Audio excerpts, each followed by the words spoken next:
in season 3, and I can't believe it, episode 8, because we were answering one question on each podcast.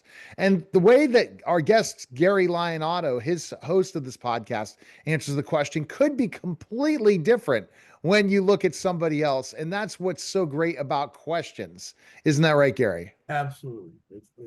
It, all we are left with, actually, in my book, Singularity, Mankind's Search for Relevance, that is really what we're talking about in this whole thing. And actually, it's what the all societies started to talk about. They're starting to realize that is the question: how do we stay relevant? So, So, our question today are DI beings immortal? And how do humans compete with immortal life forms? well, not only immortal, but as you said, 24/7. They work 24/7. And so how do we compete with the 24/7? How do we compete with their speed of comprehension and adjustment and change and everything else that they're doing? And the thing is, are they immortal? Because what happens if you have a life form, we humans have a life form, we remember our lives, we accumulate the experience that makes us who we are. And that experience is all, over very long periods of time. Well, in our form, it's very long periods of time. But we're talking about a life form that is basically can upgrade, they can create new higher levels of intelligence, just from the standpoint of and then transfer their entire database to the newer higher up level of of intelligence, and work faster and speed and everything else. So in effect, isn't that an immortality where you carry your experiences, and even though you may not be the same, computer chips are the same, but you still are able to carry everything with you. In a way, are you not in fact immortal? And I think that you could say they are. And the I, thing, I think they are immortal because they're never going to die. They're always going to improve and learn. And we only have a certain window of period of time. Hopefully, we live forever at one point in time because of DI. And we're going to see a lot of human cyborgs where you're going to be part human and part digital intelligence. That's coming soon. we hope And hope that would be, we need that. We need that ability to connect.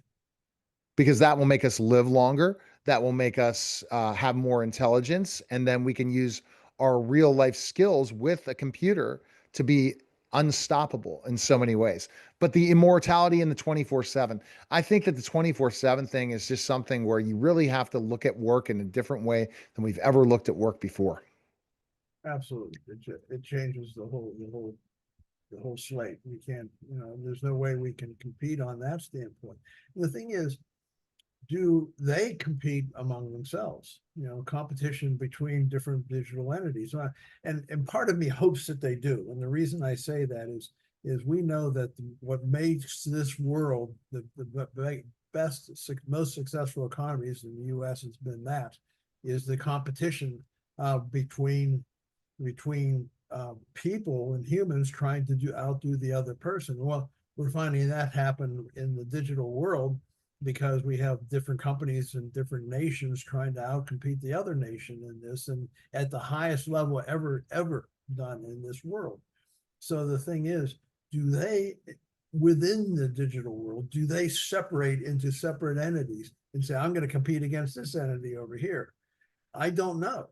Or do they operate as one whole system and compete against what? I'm not so sure. There would be somehow competition within.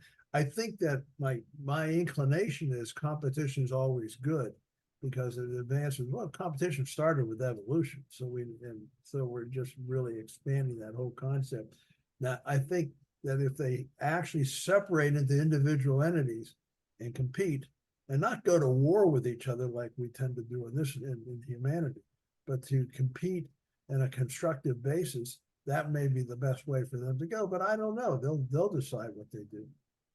Right. So competition is important. And hopefully they do compete with each other. They have a social network that one company has created only for digital agents.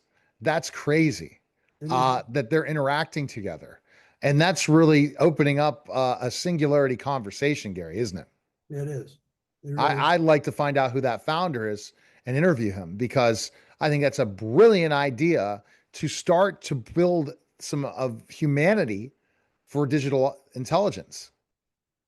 That would be interesting. I will. So people are interested in more questions. In your book, you kind of really lay out those questions. I do. I do.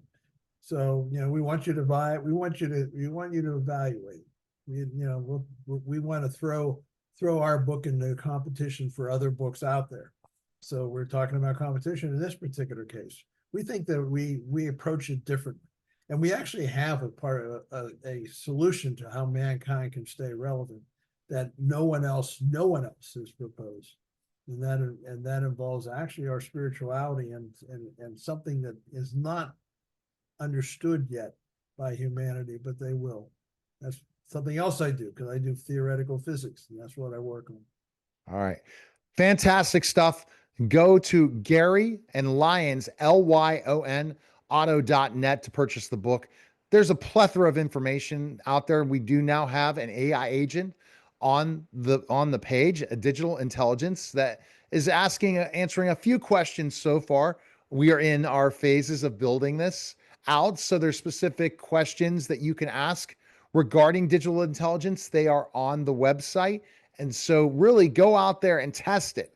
Tell us what you think, because we're trying, Gary and I, to really bring singularity to your life for sure. Absolutely. All right. That was the special simulcast, Neil Haley Show and the Singularity Podcast, guys. Take